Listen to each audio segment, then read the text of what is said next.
அஸ்ஸலாமு அலைக்கும் வரஹ்மத்துல்லாஹி பரகாத்துஹு. அனைவர்களுக்கும் சுதந்திர தின வாழ்த்துக்கள். இந்த சுதந்திரத்தில் நீங்கள் பார்க்கின்ற பொழுது இஸ்லாமியர்கள் நிறைய பங்களிப்பு அளித்திருக்கிறார்கள். அதில் இஸ்லாமிய ஆண்களும் சுதந்திரத்திற்காக பாடுபட்டிருக்கிறார்கள். அந்த ஆண்களில் ஆளின் பெருமக்களும் சுதந்திரத்திற்காக பாடுபட்டிருக்கிறார்கள். இஸ்லாமியர்களில் பெண்களும் சுதந்திரத்திற்காக பாடுபட்டிருக்கிறார்கள். முதல் பிரதமர் ஜவஹர்லால் நேரு அவர்கள் 17 வருஷம் இந்த நாட்டினுடைய பிரதமராக இருந்திருக்கிறார்கள். ஆனால் சுதந்திரத்திற்காக அவர்கள் எந்த அளவுக்கு பாடுபட்டிருக்கிறார்கள் என்று சொன்னால், அவர்களை ஆங்கிலேயர்கள் 16 வருஷம் ஜவஹர்லால் நேரு அவர்கள் சிறையில இருந்திருக்கிறார்கள். அந்த சிறை எப்படி இருந்தது என்பதை அவர்கள் எழுதுகின்ற பொழுது எழுதுகிறார்கள், தேன் கூடு கட்டியிருக்கும், பல பூச்சிகள் எல்லாம் கூடு கட்டியிருக்கும். அப்படிப்பட்ட தேன் கூடு கட்டியிருக்கக்கூடிய பூச்சிகளுக்கு மத்தியிலே 16 வருஷங்கள் சிறையிலே நான் இருந்தேன் என்று சொல்கிறார்கள். என்று சொன்னால் அவர்களும் இந்த சுதந்திரத்திற்காக பாடுபட்டிருக்கிறார்கள். முகமது ஹபீப் அவர்கள் அவர்களிடத்தில் பர்மாவில் ரங்கோனில் 1 கோடி மதிப்புள்ள நிறுவனம் இருந்தது. அந்த நிறுவனத்தை இந்திய இராணுவத்திற்காக என்ன செய்தார்கள்? அர்ப்பணித்தார்கள். இன்றைக்கல்ல 80 வருஷம் 100 வருஷத்திற்கு முன்னாடி 1 கோடி என்று சொன்னால் எவ்வளவு மதிப்பு இருக்கும்? அந்த 100 வருஷத்துக்கு முன்னாலேயே இந்த இந்திய சுதந்திரத்திற்காக 100 கோடி கொடுத்திருக்கிறார்கள் என்று சொன்னால், இந்த நாட்டினுடைய சுதந்திரத்திற்காக பொருளாதாரத்தையும் இஸ்லாமியர்கள் வாரி வழங்கியிருக்கிறார்கள். நிறைய பேர்கள் இருக்கிறார்கள். சுருக்கத்திற்காக ஒவ்வொன்றை சொல்கிறேன். உலமா பெருமக்களும் இந்தியா சுதந்திரம் பெறுவதற்காக அரும்பாடுபட்டிருக்கிறார்கள், தியாகம் செய்திருக்கிறார்கள். அந்த நேரத்திலே உலமா பெருமக்கள் எல்லாம் முடிவு செய்து என்ன செய்தார்கள்? வாரத்திலே 1 நாள் ஜும்மா பிரசங்கம் நடைபெறும்.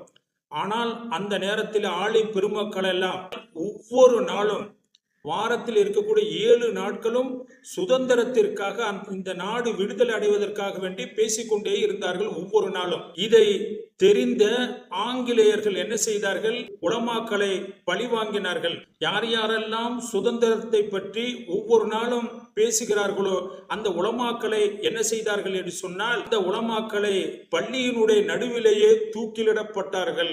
பள்ளியிலே தூக்கிலிடப்படுவார்கள் அல்லது ஆங்கிலேயர்களால் சுட்டு கொல்லப்பட்டிருக்கிறார்கள். அப்ப இந்த ஆளின் பெருமக்களும் நீங்கள் பார்க்கின்ற பொழுது சுதந்திரத்திற்காக அரும்பாடுபட்டிருக்கிறார்கள். அதே போல பெண்களை எடுத்துக்கொண்டாலும் பெண்களும் இந்த நாடு சுதந்திரம் பெறுவதற்காக தியாகம் செய்திருக்கிறார்கள், அரும்பாடுபட்டிருக்கிறார்கள். பேகம் ஹஜரத் மஹால் என்ற பெண் கொஞ்ச காலம் லக்னோவை ஆட்சி செய்தார்கள். அவர்கள் செய்த சாதனை என்ன தெரியுங்களா? ஆங்கிலேயர்களில் மிக கொடூரமானவன் மேஜர் ஹட்சன் என்பவன். ஒரு நாள் பகதூர் ஷா அவர்கள் சிறையில இருக்கிறார்கள். அப்படி சிறையில இருக்கின்ற பொழுது மேஜர் ஹட்சன் அவர்கள் அந்த பகதூர் ஷா அவர்களுக்காக 2 தட்டில் பசியார காலை உணவு எடுத்துக்கொண்டு போகிறார்கள். போய் இந்த பகதூர் ஷா அவர்களிடத்தில் கொடுக்கிறார்கள். 2 தட்டும் எப்படி இருக்கிறது? உங்களுக்கு பசியார என்று சொல்லி கொடுக்கிறார்கள். கொடுக்கின்ற பொழுது அந்த பசியார 2 தட்டில் பசியார இருக்கிறது என்று சொல்லி அந்த தட்டு மூடப்பட்டு இருக்கிறது. ஒரு தட்டை துறக்கிறார்கள், துறந்து காட்டுகிறார்கள். அவர்களுடைய மூத்த மகனின் தலை இருக்குகிறது. 2வது தட்டை திறக்கிறார்கள். திறந்து பார்க்கின்ற பொழுது 2வது மகனுடைய தலை இருக்கிறது. பார்த்தார்கள். பார்த்துட்டு எதுவுமே செய்யவில்லை. மேஜர் ஹட்சன் என்ன நினைத்தார்? ஆகா, 2 மகன்களுடைய தலைகள் இருக்கிறது, பதறுவார், துடிப்பார், கதறுவார் என்றெல்லாம் நினைத்தார்கள். ஆனால் அவர்கள் எதுவுமே செய்யவில்லை. இந்த மேஜர் ஹட்சன் அவர்களை கொலை செய்தது பேகம் ஹஜரத் மஹால் என்ற ஒரு இஸ்லாமிய பெண்ணு தான். இந்த நாடு சுதந்திரத்திற்காக பொருளாதாரத்தை வாரி வாரி வழங்கிய இஸ்லாமியர்களும் இருக்கிறார்கள். இந்த சுதந்திரத்திற்காக பாடுபட்ட பொதுமக்களும் இருக்கிறார்கள், ஆளின் பெருமக்களும் இருக்கிறார்கள். சுதந்திரத்தை கொண்டாடுகின்ற பொழுது அந்த சுதந்திரத்துக்காக பாடுபட்ட தியாகிகளை பற்றி பேசுகின்ற பொழுது இந்த தியாகிகள் மட்டுமல்ல, இன்னும் எல்லா தியாகிகளை நினைவு கூறக்கூடிய நன்மக்களாக அல்லாஹ் ஆக்கி வைப்பானாக. அஸ்ஸலாமு அலைக்கும் வரஹ்மத்துல்லாஹி பரகாத்துஹு.